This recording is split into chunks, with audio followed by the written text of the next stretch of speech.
कैसे हैं आप सब लोग। इससे पहले हम कंपोजिट फंक्शन के बारे में पढ़ चुके हैं और आज एक नया टॉपिक इन्वर्स फंक्शन के बारे में पढ़ेंगे। इन्वर्स फंक्शन यानी प्रतिलोम फलन। इस टॉपिक में हमें दो चीज़ें पढ़नी है। क्या क्या पढ़ना है कि सबसे पहले तो हम पढ़ेंगे इन्वर्स ऑफ एन एलिमेंट, एक अवयव का प्रतिलोम, और दूसरा पढ़ेंगे इन्वर्स फंक्शन के ही बारे में, और तीसरी चीज़ अपन पढ़ेंगे इन पर बेस्ड कुछ प्रॉब्लम सॉल्व करेंगे यानी क्वेश्चन सॉल्व करेंगे। तो आइए सबसे पहले अपन पढ़ते हैं एक अवयव का प्रतिलोम। क्या है एक अवयव का प्रतिलोम? तो एक अवयव का प्रतिलोम यानी इनवर्स ऑफ एन एलिमेंट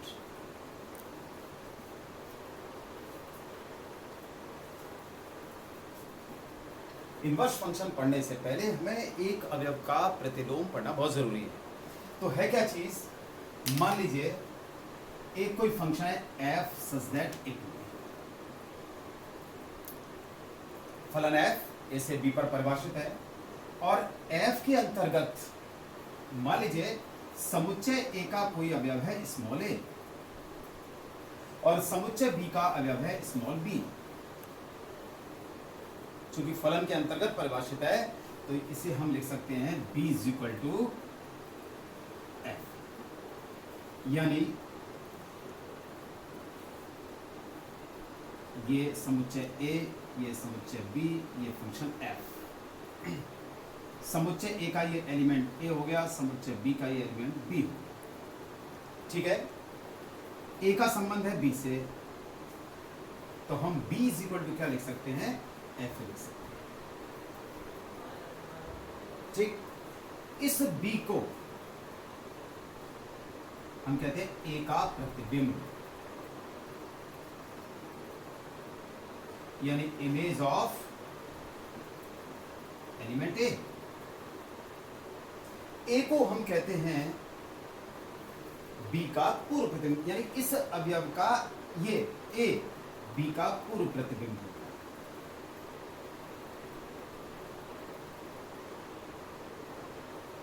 यानी pre image of function f है जो a से b पर परिभाषित है। समुच्चय a का अवयव है स्मॉल a, समुच्चय b का अवयव है स्मॉल b। तो फंक्शन a से b पर परिभाषित है, तो हम इसे कैसे लिख सकते हैं? Such that b is equal to f है। ठीक है ना? ये जो b है ये a का प्रतिबिंब है, जो यहां पर मैंने लिखा हुआ है b is the image of a। a जो है वो b का पूर्व प्रतिबिंब है यानी प्री इमेज ऑफ b। इस a को ही हम b का इनवर्स एलिमेंट कहते हैं यानी प्रतिलोम अवयव कहते हैं। तो ये जो a है ना, जो b का पूर्व प्रतिबिंब है, इसी a को हम b का प्रतिलोम अवयव कहते हैं यानी और b का प्रतिलोम। कैसे रिप्रेजेंट करते हैं इसको? इसको रिप्रेजेंट करने के लिए हम a is equal to f inverse इस तरीके से रिप्रेजेंट करते हैं। ये प्रतिलोम अवयव समझ में आ रहा है ये चीज कि अगर कोई फंक्शन समुच्चय a से समुच्चय b पर परिभाषित है और समुच्चय a का कोई अवयव स्मॉल a समुच्चय b के किसी अद्वितीय अवयव, अद्वितीयपन अवयव कह देते हैं इसको, अद्वितीय अवयव स्मॉल b से संबंधित है, तो हम लिखते हैं b is equal to f। तब इस स्थिति में जो b है वो a का प्रतिबिंब होता है और a है उसमें हम b का पूर्व प्रतिबिंब कहते हैं। इस a को ही, इस स्मॉल a को, जो एलिमेंट है, जो अवयव है, इस स्मॉल a को ही हम b का प्रतिलोम अवयव कह देते हैं। और इसको रिप्रेजेंट करने का तरीका क्या है कि a is equal to f inverse b। असल में क्या है कि किसी अवयव का प्रतिलोम एक अवयव होगा, एक से ज्यादा अवयव होंगे, या कोई भी अवयव नहीं होगा। ये इस बात पर निर्भर करता है कि उस फलन की प्रकृति किस प्रकार की है। फलन की प्रकृति से मतलब देखिए, हम पिछली क्लास में 11th क्लास में पढ़ चुके हैं कि फलन एकाकी होता है, बहुएकी होता है, आच्छादक होता है, अंतरक्षेपी होता है। तो मैं एक एग्जाम्पल के माध्यम से हम इसे देखते हैं। अच्छा, मैं आपको बता दूं ये बात कि जब आपको नोट करना है ये, तो आप जो वीडियो प्ले हो रहा है उसको पॉज कर दें, फिर उसके बाद लिख लें, फिर उसके बाद आगे आप फिर प्ले कर दें। तो मैंने जैसे कहा ना कि किसी भी अवयव का प्रतिलोम जो अवयव है वो एक अवयव होगा, दो अवयव होंगे, दो से ज़्यादा होंगे, कोई अवयव नहीं होगा। ये इस बात पर निर्भर करता है कि उस फलन की प्रकृति किस टाइप की है। देखिए एक एग्जांपल देखते हैं हम कि किसी अवयव के जो अब प्रतिलोम अवयव होंगे वो कितने हो सकते हैं। मैंने कहा आपसे कि अभी आपने लास्ट ईयर यानी पिछली क्लास में 11th क्लास में पढ़ा हुआ है कि फलनों के प्रकार में कि फलन एकाकी होते हैं, बहुएकी होते हैं, आच्छादक होते हैं, अंतरक्षेपी होते हैं। उसी पर आधारित है। देखिए ये एग्जांपल, सपोज कीजिए कि कोई फंक्शन f जो समुच्चय a से समुच्चय b पर परिभाषित है। हमने मान लिया कि समुच्चय a के अवयव हैं a1, a2, a3, a4 और समुच्चय b के अवयव हैं small b1, small b2, b3 and b4। मान लीजिए a1 b1 से रिलेटेड है, a2 b2 से रिलेटेड है। हमने ये मान लिया कि a3 भी b2 से रिलेटेड है, a4 b4 से रिलेटेड है, यानी b3 बिल्कुल ब्लैंक है, खाली है। अब हम इसे कैसे लिख सकते हैं? फलन की परिभाषा से b1 = f a1, then f inverse b = b1 = a1। b2 को हम क्या लिख सकते हैं? f a2, then f inverse b2 = a2। a3 का भी संबंध, b3 को हम ऐसे b2 = f a3। तो f inverse b2 = a3। b3 का संबंध किसी से नहीं है, यानी f इनवर्स b3 = 5। किसी भी एलिमेंट से संबंध नहीं है उसका। इसका मतलब इसका प्रतिलोम अवयव 5 है। b4 = f a4, देन इसे लिख सकते हैं f इनवर्स b4 = a4। तो देखिए आपको इस एग्जाम्पल से क्या चीज निकल करके आती है। इस एग्जाम्पल से ये चीज निकल करके आई कि b1 का प्रतिलोम अवयव 1 है 1, b2 का प्रतिलोम अवयव है 1 अवयव 1 और b2 का ही प्रतिलोम अवयव है a3, यानी इस f इनवर्स b1 यानी b1 का प्रतिलोम अवयव 1 है। b2 का हम देख सकते हैं कि दो प्रतिलोम अवयव हैं, कौन कौन से हैं? a2 और a3। b3 का कोई प्रतिलोम अवयव नहीं है। देखिए b3 का संबंध किसी से नहीं है। इसका मतलब b3 का कोई प्रतिलोम अवयव विद्यमान नहीं है। b4 किससे कनेक्ट है? a4 से। b4 = f a4 means f inverse b4 = a4, यानी b4 का प्रतिलोम अवयव है a4, यानी एक एलिमेंट, वन एलिमेंट। क्या निष्कर्ष निकला? निष्कर्ष ये निकला कि फलन, किसी भी फलन के लिए किसी अवयव का प्रतिलोम एक अवयव होगा, एक से ज्यादा अवयव होंगे, कोई अवयव नहीं होगा। ये उसकी प्रकृति पर निर्भर करेगा। यानी अब फलन एकाकी है। अब आप थोड़ा सा ध्यान से सुने कि फलन एकाकी यानी 1 1 है, तो एक अवयव का प्रतिलोम एक अवयव होगा। अगर फलन बहुएकी है, मैनी वन, तो एक अवयव, जो एक अवयव का प्रतिलोम अवयव 2 या 2 से अधिक होंगे। अगर फलन आच्छादक है, जिसे अपन ऑन टू कहते हैं, यानी फंक्शन ऑन टू है, तो उस स्थिति में सभी अवयवों के, यानी समुच्चय B के सभी अवयवों के प्रतिलोम अवयव विद्यमान होंगे। लेकिन अगर फलन अंतरक्षेपी है, इनटू फंक्शन है, तो कम से कम एक अवयव ऐसा हो सकता है कि जिसका प्रतिलोम अवयव विद्यमान नहीं हो। ठीक है, आइए हम एक एग्जांपल और देखते हैं।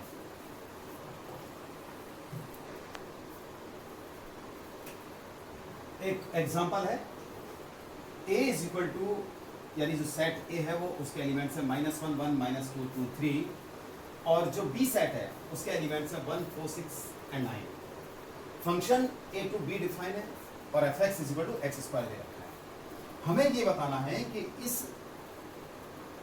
फलन में समुच्चय B के जो अवयव हैं उनके एलिमेंट्स एक अवयव होगा या एक से ज्यादा होंगे या कोई नहीं होगा। देखिए हम यहाँ रख के देखते हैं।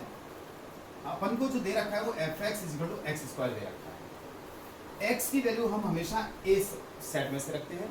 जो वैल्यू निकल कर के आएगी, यानी x की जब वैल्यू इसमें रखेंगे यहाँ से सेट A से, जो वैल्यू निकल कर के आएगी वो b में से आना चाहिए। तो देखिए at x is equal to -1 यहाँ रखेंगे, f -1 इज इक्वल टू -1 का स्क्वायर यानी 1, x इज इक्वल टू 1 अपन लिख सकते हैं is equal to 1 belongs to b and belongs to b। Similar way में x बिलोंग्स टू -2 ले लीजिए पहले, 4 belongs to b, 2 belongs to a, f2 is equal to 2 का square is equal to 4 belongs to b। Now x is equal to 3, at x is equal to 3, f3 is equal to 3 का square, इसी में रखना है हमें सारी value x की। और हम देखते हैं ये 9 आया है जो b का एक एलिमेंट है। एक फिगर के माध्यम से भी अपन देख सकते हैं, बड़ा इजी रहता है जब हम फिगर बना लेते हैं। -1 1 -2 2 3 1 4 6 9, यानी -1 इज रिलेटेड टू 1 का भी वन का भी 1 से ही है, -2 का रिलेशन 4 से, 2 का भी रिलेशन 4 से है, 3 का रिलेशन 9 से। तो इन सबको अपन क्या लिख सकते हैं, f inverse 1 is equal to 1 आया, therefore -1 is equal to f inverse f1 is equal to 1। यहाँ से देखिए ये भी कितना आ गया, 1 is equal to f inverse. फिर आया अपना f -2 is equal to 4, means -2 is equal to f inverse 4, and then f2 is equal to 4, तो 2 is equal to f inverse 4, f3 is equal to 9, तो 3। लेकिन आप ध्यान से देखिए, -1 और 1 से रिलेटेड है, -2 और 2 4 से रिलेशन है, 3 9 से है, लेकिन 6 का किसी से कोई रिलेशन नहीं है, यानी 6 किसी की इमेज नहीं है। It means f inverse 6 is equal to 5, यानी 6 का कोई इनवर्स एलिमेंट नहीं है। तो देख लीजिए आप, 1 के 2 इनवर्स एलिमेंट है, -1 एंड 1, 4 के 2 इनवर्स एलिमेंट है, -2 एंड 2, 9 का एक इनवर्स एलिमेंट है 3, और 6 का कोई एलिमेंट, मतलब कोई इनवर्स एलिमेंट नहीं है। तो इस तरीके से हम इनवर्स एलिमेंट निकालते हैं, किसी भी एलिमेंट का इनवर्स एलिमेंट इस मेथड से निकाल लेते हैं, इस तरीके से। तो आपको एक चीज़ समझ में आ गया होगा कि अगर इन ब्रीफ यानी शॉर्ट में मैं एक बार फिर आपको बता दूं, ये जो भी अपन ने पढ़ा है कि अगर कोई फंक्शन f a से b पर डिफाइन है और समुच्चय a का एलिमेंट स्मॉल a समुच्चय b के किसी एलिमेंट स्मॉल b से रिलेटेड है, तो हम उसे कैसे लिखते थे, a is equal to f। b को हम a का इमेज कहते हैं और a को हम b की प्री इमेज कहते हैं, यानी पूर्व प्रतिबिंब कहते हैं। इस स्मॉल a एलिमेंट को रिमाइंड करिए दिमाग में, अभी थोड़ी देर पहले अपन ने पढ़ा था कि स्मॉल a एलिमेंट जो होता है, यानी सेट a का स्मॉल a जो एलिमेंट था उसे हम स्मॉल b का इनवर्स एलिमेंट कहते हैं। फिर अपन ने पढ़ा था कि किसी भी एलिमेंट के इन्वर्स एलिमेंट, एक एलिमेंट होगा, एक से ज़्यादा होगा, या कोई एलिमेंट नहीं होगा, ये उस फंक्शन के नेचर पर डिपेंड करता है कि वो उस फंक्शन का नेचर कैसा है। नेचर से मतलब वो वन वन यानी एक ही है, मैनी वन यानी बहुएकी है, आच्छादक यानी ऑन टू है, अंतर्छेपी यानी इनटू। तो ठीक है ना, आप नोट कर सकते हैं इसको। तो आइए अब इनवर्स ऑफ एन एलिमेंट के बाद इनवर्स फंक्शन के बारे में पढ़ते हैं, प्रतिलोम फलन के बारे में पढ़ते हैं कि प्रतिलोम फलन क्या होता है। देखिए ध्यान से, if f such that a to b is a bijection, यानी अगर कोई फंक्शन जो a से b पर डिफाइन है, बाइजेक्शन यानी एक है कि आच्छादक है, one one and onto, then f inverse such that b to a is such that f is equal to b, both implies f inverse b is equal to a। इस तरीके से inverse function define होता है। किस तरीके से, f is equal to B, जैसे भी आपने इनवर्स एलिमेंट पढ़ा था, ठीक उसी तरीके से है कि f is equal to B, both implies f inverse b is equal to a। Figure से देखते हैं, आइए, ये सेट a है, ये सेट b है। फंक्शन जो डिफाइन है वो a टू b है, a टू b का मतलब a से b पर परिभाषित है। इसे हम इस एरो के द्वारा बताते हैं, ये जो एरो दिख रहा है ना, a से b की ओर, इसका मतलब a to b। Set A का एलिमेंट है स्मॉल ए, सेट बी का एलिमेंट है स्मॉल बी, ए का बी से रिलेशन है, तो B is equal to F value, ऐसी कोई दिक्कत नहीं, अपन सभी जानते हैं। तो फंक्शन जो एफ है, जो ए से बी पर डिफाइन हो रहा है, इसका इनवर्स फंक्शन बी से ए पर डिफाइन होता है, बी से ए पर, यानी ए से बी पर जाना है और जैसे ही बी से ए पर लौट करके आएंगे, इनवर्स फंक्शन हो जाएगा। और कैसे रिप्रेजेंट करेंगे इसे, f inverse b is equal to a से। समझ रहे हैं ना आप? देखिए ध्यान से, a से b पर सिंपल फंक्शन डिफाइन। अब आपको a पर ही वापस आना है। a पर ही वापस आने के लिए हम क्या करेंगे, b से a पर वापस आना, यानी इनवर्स, उल्टा। उल्टे को अपन क्या कह देते हैं, इनवर्स, यानी b से a पर वापस आना इनवर्स फंक्शन है, यानी f inverse b is equal to a। Figure को ध्यान से देखिए, एक चीज और नजर आती है। अच्छा, यहाँ पर ये विशेष बात है, आपको विशेष तौर से ध्यान रखना है कि फंक्शन जो है, कोई भी फंक्शन हो, उसका इनवर्स फंक्शन तभी एग्जिस्ट करता है जब वो बाइजेक्शन यानी वन वन ऑन टू हो, यानी एकैकी आच्छादक फलन होना चाहिए। जब एकैकी आच्छादक फलन होगा तभी उसका प्रतिलोम विद्यमान होगा, अदरवाइज इनवर्स फंक्शन उसका एग्जिस्ट नहीं करेगा। आइए कब इस पर देखते हैं। ये हमें पता है कि फंक्शन ए से बी पर डिफाइन है, तो जो ए है इसे अपन क्या कहते हैं, डोमेन ऑफ एफ। एफ का प्रांत है ये क्या चीज है, रेंज ऑफ एफ, एफ का परिसर है। अब देखिए, चूंकि function F inverse, inverse function F inverse B से ए पर डिफाइन है, तो बी से ए पर डिफाइन है, तो फिर ये क्या हो जाएगा भाई, सोचिए, ये हो जाएगा इसका डोमेन ऑफ एफ इनवर्स, यानी जो फंक्शन एफ की रेंज है वो एफ इनवर्स का डोमेन हो जाएगा। और ये क्या हो जाएगा, रेंज ऑफ एफ इनवर्स, यानी एफ इनवर्स की जो रेंज है वो एफ का डोमेन है, जो एफ इनवर्स का डोमेन है वो रेंज ऑफ एफ है। इसे हम कैसे लिख सकते हैं, देखिए मैं इसको साफ कर देता हूं।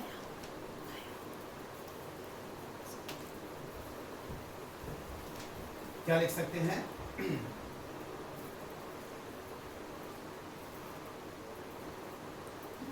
Domain of F inverse is equal to range of F. Domain को हिंदी में प्रांत कहते हैं, रेंज को हिंदी में परिसर कहते हैं।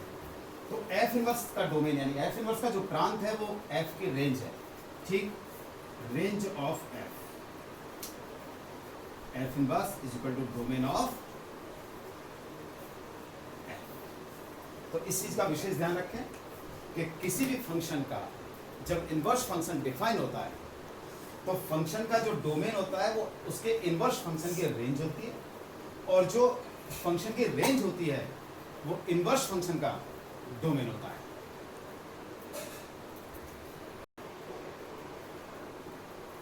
एक इनवर्स फंक्शन पर एक एग्जांपल देखते हैं, बहुत सिंपल एग्जांपल है, आपको चीज क्लियर हो जाएगी। यदि a इज इक्वल टू 1 2 3 4 समुच्चय a के elements 1 2 3 4, b is equal to 2 5 10 7 and fx is equal to दे रखा है x स्क्वायर प्लस 1। हमें f इनवर्स निकालना है। कैसे निकालें? देखिए, थोड़ा सा दिमाग पर जोर डालिए कि f इनवर्स के लिए आपको सबसे पहले ये शो करना पड़ेगा कि f जो फंक्शन है fx is equal to x square plus 1 जो दे रखा है वो एक एक ही और आच्छादक होना चाहिए, यानी 1 1 ऑन 2, और इसे बाइजेक्शन भी कहते हैं। तो बाइजेक्शन प्रूफ करना पहले आपको शो करना है। तो देखिए कैसे शो करेंगे। कितना दे रखा है हमें? fx is equal to x square plus 1। अब ध्यान से सुनिए, यहां हम x की वैल्यू सेट a में से देंगे। x की वैल्यू कहां से रखेंगे? सेट a में से रखेंगे, और जो फंक्शन की वैल्यू निकल करके आएगी वो सेट b में से निकल करके आएगी। रखते हैं, देखिए सबसे पहले at x is equal to 1 एक एलिमेंट है, इसमें x की जगह 1 रखिए। 1 स्क्वायर प्लस 1 कितना आ गया? 2। क्या 2 सेट b में है? 2 सेट b में, तो 2 बिलोंग्स टू b आ गया। फिर हमने रखा है x is equal to 2 f2, यहाँ रखिए 2 का स्क्वायर प्लस 1 यानी 5 बिलोंग्स टू b। क्या 5 इसमें है? सेट b में है, इसलिए हमने लिख दिया 5 बिलोंग्स टू b। अब रखेंगे हम x is equal to 3 from set A f3। रखिए इसमें x को 3 से रिप्लेस करिए 10। 10 कैसे? 3 का square 9 plus 1 is equal to 10। x is equal to 4, f4 is equal to यानी 7। 4 का स्क्वायर 16, 16 प्लस 1 17, 17 भी b का एलिमेंट है, बिलोंग्स टू b लिख दिया हमने। अब इसको थोड़ा सा फिगर से भी देख लेते हैं हम। सेट ए सेट बी, ये fx is equal to x square plus 1 है, ठीक है। ए के एलिमेंट्स 1 2 3 4, बी के एलिमेंट्स 2 5 10 7। क्या हो गया? 1 का 2 से रिलेशन, 2 का 5 से, 3 का 10 से, 4 रखने पर 17 आया था 7। अब इसे आपको पता है कि जो इसका इनवर्स फंक्शन होता है वो b से a पर होगा, लेकिन उससे पहले हमें क्या बताना है? उससे पहले हमें बताना है कि क्या ये फंक्शन जो डिफाइन है fx is equal to x square plus 1, ये बाइजेक्शन है या नहीं है। बाइजेक्शन का मतलब 1 1 एंड ऑन 2, एक है कि और आच्छादक। तो देखिए एक है कि का मतलब क्या होता है कि समुच्चय a के एक अवयव का संबंध समुच्चय b के एक अवयव से हो। तो आप देख सकते हैं 1 का 1 से है, 1 का 2 से है, 2 का 5 से है, 3 का 10 से है, 4 का 17 से है, मतलब एक ही एलिमेंट से है। ऐसा नहीं है कि किन्हीं भी 2 एलिमेंट्स का संबंध यहाँ एक एलिमेंट से, ठीक। तो इसका मतलब एक है कि आच्छादक, आच्छादक का मतलब ये होता है कि अगर किसी फंक्शन की रेंज और कोडोमेन, ये रेंज है और ये सेट कोडोमेन है, दोनों इक्वल होते हैं। रेंज यानी परिसर और कोडोमेन यानी सहप्रांत जब बराबर होते हैं तो वो फंक्शन ऑन टू होता है। तो यहाँ हम देख सकते हैं कि ये फंक्शन है जो f है वो 1 1 एंड ऑन टू है, यानी बाइजेक्शन फंक्शन है। हम इसे ऑर्डर पेयर फॉर्म में कैसे लिख सकते हैं? 1 का 2 से, तो 1 2 2 5 3 10 एंड 4 7। जब कोई फंक्शन 1 1 एंड ऑन टू हो, बाइजेक्शन हो, यानी एकाकी और आच्छादक हो, और वो ऑर्डर पेयर फॉर्म में लिखा हुआ हो, तो हम इन एलिमेंट्स का ऑर्डर चेंज कर देते हैं, तो हमें उसका इनवर्स प्राप्त हो जाता है। तो आपको यहां लिखना है कि स्पष्ट है कि f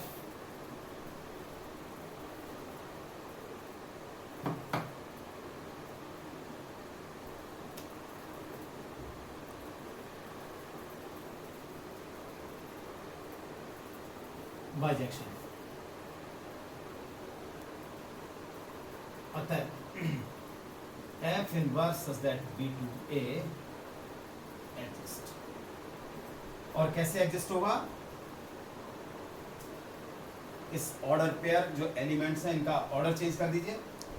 जो फर्स्ट कंपोनेंट है वो सेकंड में, और सेकंड जो कंपोनेंट्स है वो पहले लिख दिया जाएगा, यानी 2 1 5 2 10 3 and 17 4। This is your answer. अब इसके बाद प्रॉब्लम आती है कि जब क्वेश्चन सोल्व करते हैं तो बड़ी समस्या आती है। तो एफ इनवर्स निकालने के लिए मैं आपको कुछ स्टेप्स बता देता हूँ, अपने स्टेप से आपको हेल्प मिल जाएगी कि किस किस तरीके से आपको क्वेश्चन प्रूफ करना है। तो वर्किंग मेथड है कि how can we proof f inverse, या how can we find f inverse. First step में आपको क्या करना है कि we have to prove that f is bijection. सबसे पहले जो फंक्शन आपको दे रखा है उसमें आप ये प्रूफ करिए कि एफ बाइजेक्शन है, यानी एफ एकाकी आच्छादक। इसके बाद क्या करेंगे आप? अच्छा, बाइजेक्शन प्रूफ करने के लिए 1 1 ऑन 2 प्रूफ करने के लिए हम 11th में पढ़ चुके हैं कि किस तरीके से हमें बाइजेक्शन प्रूफ करना है। अगर आपको ध्यान नहीं है तो कोई बात नहीं है, जब हम क्वेश्चन करेंगे नेक्स्ट, जब हम क्वेश्चन करेंगे तो आपको बता दिया जाएगा अच्छी तरह से कि बाइजेक्शन कैसे प्रूफ करना है। सेकेंड स्टेप में क्या करना है आपको? जब एकाकी आच्छादक प्रूफ कर देंगे आप, उसके बाद F X is equal to Y रखना है, put F X is equal to Y, और x को y की टर्म्स में आपको रिप्रेजेंट करना है। Find the value of x in terms of y, x is equal to y की टर्म्स में। इसके बाद x को आप f इनवर्स y से रिप्लेस करेंगे, यानी put x is equal to f inverse y। Fourth और लास्ट स्टेप में y की जगह दोनों साइड होगा f इनवर्स y कुछ लिखा हुआ, f inverse y is equal to ये दिस, दोनों साइड आपको y की जगह क्या रखना है? x रखना है। तो replace y by x in f inverse y। इस तरीके से आप देखेंगे कि f इनवर्स आपको मिल जाएगा। तो आपने अभी देखा कि इनवर्स फंक्शन की डेफिनेशन देखी आपने, एक एग्जांपल के माध्यम से ये भी देखा था कि इनवर्स फंक्शन को कैसे निकालेंगे। हमने उसके बाद उसका वर्किंग मेथड भी देखा कि इनवर्स फंक्शन को कैसे शो करना है आपको, या एफ इनवर्स किसी क्वेश्चन में निकालना पड़े तो कैसे निकालना है। इसके बाद इनवर्स फंक्शन की कुछ प्रॉपर्टीज हैं। प्रॉपर्टीज क्या है? एक्चुअली वैसे किसी भी बोर्ड एग्जाम में या प्रॉपर्टीज को प्रूफ नहीं कराया जाता, केवल आपको ये याद रखनी होती है। देखिए क्या है सबसे पहली property, the inverse of a bijection is unique. किसी भी फंक्शन का जो प्रतिलोम होता है, जो एकाकी आच्छादक होता है, वो अद्वितीय होता है। कैसा होता है? एकाकी आच्छादक फलन का प्रतिलोम अद्वितीय होता है। ठीक है, पहला the inverse of a bijection is unique. किसी भी एकाकी आच्छादक फलन का प्रतिलोम अद्वितीय होता है। सेकंड जो प्रॉपर्टी है, मैं आपको बता दूं कि ये राजस्थान बोर्ड 2007 में पूछी गई थी। उस समय प्रूफ कराई जाती थी थ्योरम्स, लेकिन अब हमारे सिलेबस में नहीं है और ना ही सीबीएसई के सिलेबस में है इनको प्रूफ करा कि if f such that a to b is a bisection and f inverse such that b to a is the inverse of f, then f inverse OF is equal to IA and FOF inverse is equal to IB, where IA and IB both are the identity functions on set A and B. क्या है कि अगर f such that A to B एक bijection function हो, एक है कि आच्छादक फलन हो, और f inverse such that B2A is the inverse of f, और ये f का प्रतिलोम फलन f inverse such that B2A हो, तो f inverse OF IA और FOF inverse is equal to IB होता है. IA और IB का मतलब है कि IA and IB both are the identity functions on set A and B, यानी समुच्चय A का तत्समक जो फलन होता है वो IA होता है, और समुच्चय B में जो तत्समक फलन होता है उसे हम IB से रिप्रेजेंट करते हैं. तीसरी property, the inverse of a bijection is also a bijection, यानी एकैकी आच्छादक फलन, the inverse of a bijection, एकैकी आच्छादक फलन का प्रतिलोम भी बाइजेक्शन यानी एकैकी आच्छादक होता है. एक लास्ट प्रॉपर्टी, ये बहुत इंपॉर्टेंट है, इस पर बेस्ड क्वेश्चन अक्सर एग्जाम में पूछा जाता है. तो क्या है, और वैसे राजस्थान बोर्ड में 2001 और 2010 में पहले प्रूफ कराया है इसको.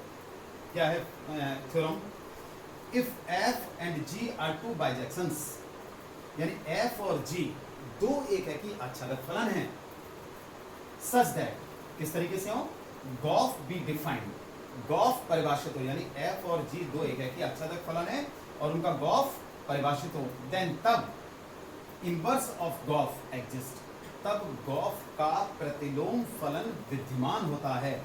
और कैसे विद्यमान होता है, गॉफ का whole inverse is equal to f inverse g inverse. ये एक थ्योरम है, बहुत इंपॉर्टेंट थ्योरम है, और इसे हम क्वेश्चन में निकालेंगे भी, इस थ्योरम का यूज भी करेंगे. तो मैं समझता हूं कि आज जो हमने इनवर्स फंक्शन पढ़ा है, इसमें आपने इनवर्स ऑफ एन एलिमेंट पढ़ा, इनवर्स फंक्शन पढ़ा, इनवर्स फंक्शन का मेथड पढ़ा कि उस इनवर्स फंक्शन को कैसे निकालेंगे या कैसे प्रूफ करेंगे, और इसके बाद आपको उसकी प्रॉपर्टीज बताई गई. मैं समझता हूँ अच्छी तरह से समझ में आ गया होगा. ध्यान रखिए कि जो भी आपको लिखना है, नोट करना है कॉपी में, वीडियो को पॉज कर लिया करें और उसको लिख लिया करें. ये इंपॉर्टेंट चीज़ें हैं, उनको आप बिल्कुल नोट करें कॉपी में, अच्छी तरह से उनको पढ़ें, बार बार पढ़ें. एक दो एग्जाम्पल जो बीच में कराएं उन एग्जाम्पल्स को करें. मैं समझता हूँ आपको अच्छी तरह से समझ में आ जाएगा. इसके नेक्स्ट वीडियो में जब अपन पढ़ेंगे तो ये क्वेश्चंस पढ़ेंगे इस पर बेस्ड, इनवर्स फंक्शन पर जितने भी क्वेश्चंस होंगे वो सारे करेंगे. और आपको वीडियो पसंद आया, आपको मैटर पसंद आया, तो आप प्लीज़ चैनल को लाइक करें, सब्सक्राइब करें और शेयर करें, कमेंट्स डालें. बहुत बहुत धन्यवाद.